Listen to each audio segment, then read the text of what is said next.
ಅನ್ಯಥಾ ಬೇರೆ ಭಾಷೆಯಲ್ಲಿ ವ್ಯವಹಾರ ಮಾಡ್ತೀರಾ, ಇಲ್ಲಿ ಆ ತರದ್ದು ಕಂಡು ಬಂದಿದೆ ಅಂತ ಬಂದದ್ದು ಮಾತನಾಡಿದ್ದು ಇದೆ. ಇದಕ್ಕೋಸ್ಕರ ಅದು ಒಂದು ಜನರ ಮುಂದಿನ ದಿನಕ್ಕೆ ಇದೆಲ್ಲವೂ ಅರ್ಥ ಆಗಬೇಕು. ಮತ್ತೆ ಅಲ್ಲಿ ಕಳೆದ ಬಗ್ಗೆ ಮಾಧ್ಯಮದಿಂದ ಬಂದದ್ದಕ್ಕೆ ನಾನು ಮಾಧ್ಯಮದಲ್ಲಿ ಉತ್ತರ ನೀಡ್ತೇನೆ ಅಂತ ಅವರಿಗೆ ಸ್ಪಷ್ಟಪಡ್ತೇನೆ. ಅದರ ಜೊತೆಗೂ ಅವರು ನೀವು ಬರಬೇಕು ಅಂತ ಹೇಳಿದಾಗ ನಾನು ಹೇಳ್ತೇನೆ, ನೇಮ ಕಟ್ಟುವವರು 3 ಯಾರ್ಯಾರು ಬೇಕು ಅವರು ಇದ್ದ ಮನೆಗೆ ನಾನು ಬೇಕಾದ್ರೆ ಬರ್ತೇನೆ, ಆದರೆ ಅದಕ್ಕೆ ಮತ್ತೊಬ್ಬರ ಮಧ್ಯವರ್ತಿಯ ಅವಶ್ಯಕತೆ ನನಗಿಲ್ಲ ಅಂತ ಹೇಳಿದ್ದೇನೆ.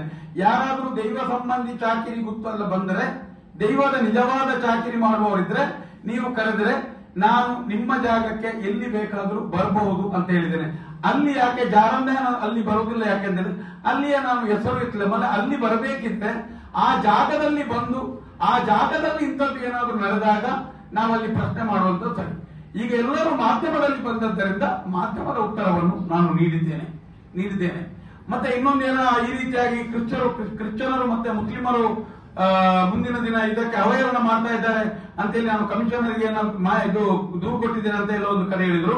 ನಾನು ರವಿಪ್ರಸನ್ನ ಅವರಿಗೆ ಸ್ಪಷ್ಟವಾಗಿ ಹೇಳುವಂತದ್ದು, ದೈವಾರಾಧನೆಯ ನಿಯಮದಲ್ಲಿ ಇವತ್ತಿನವರೆಗೆ ತುಳುನಾಡ ದೈವಕ್ಕೆ ಇವತ್ತಿನವರೆಗೆ ಯಾವ ಅನ್ಯ ಧರ್ಮೀಯರು ಕ್ರಿಶ್ಚಿಯನರಾಗಲಿ ಮುಸ್ಲಿಮರಾಗಲಿ ಎಲ್ಲಿಯೂ ಅಪಚಾರದ ಮಾತನ್ನಾಗಲಿ ಅದಕ್ಕೆ ಅಪವಾದವನ್ನಾಗಲಿ ಅದನ್ನು ಗೇಲಿ ಮಾಡುವಂತಹದ್ದಾಗಲಿ ದೈವಾರಾಧನೆಗೆ ಅನ್ಯಾಯ ಮಾಡಲೇ ಇಲ್ಲ ಎಂಬುದು ಪತ್ರಿಕೆಯ ಮೂಲಕ ತಿಳಿಸುವಂತದ್ದು.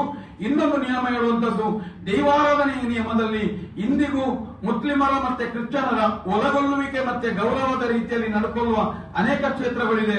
ಉದ್ಯಾವರದಲ್ಲಿದೆ, ನಿಮ್ಗೆ ಬೇರೆ ಬೇರೆ ಕಡೆಗಳಲ್ಲಿ ನಿಮ್ಗೆ ಎಲ್ಲಾ ಕಡೆಗಳಲ್ಲಿ ನಿಮ್ಗೆ ಅಂತ ಸುಮಾರು ಉದಾಹರಣೆಗಳನ್ನು ಕೊಡಬಹುದು. ಆದ್ದರಿಂದ ಜನರನ್ನು ಎತ್ತಿಕಟ್ಟುವ ದೃಷ್ಟಿಯಲ್ಲಿ ಮತ್ತೊಮ್ಮೆ ಹಿಂದೂ ಮುಸ್ಲಿಂ ಈ ರೀತಿಯಾದ ನಾಟಕವನ್ನಾಡಿ ದೈವಾರಾಧನೆಯನ್ನ ಒಂದು ರೀತಿ ಗೊಂದಲಕ್ಕೆ ದೂಡಬೇಡಿ ಅಂತ ರವಿಪ್ರಸನ್ನ ಅವರಿಗೆ ಮತ್ತೊಮ್ಮೆ ನಾನು ಕಿವಿಮಾತು ಕೊಡ್ತಾ ಇದ್ದೇನೆ.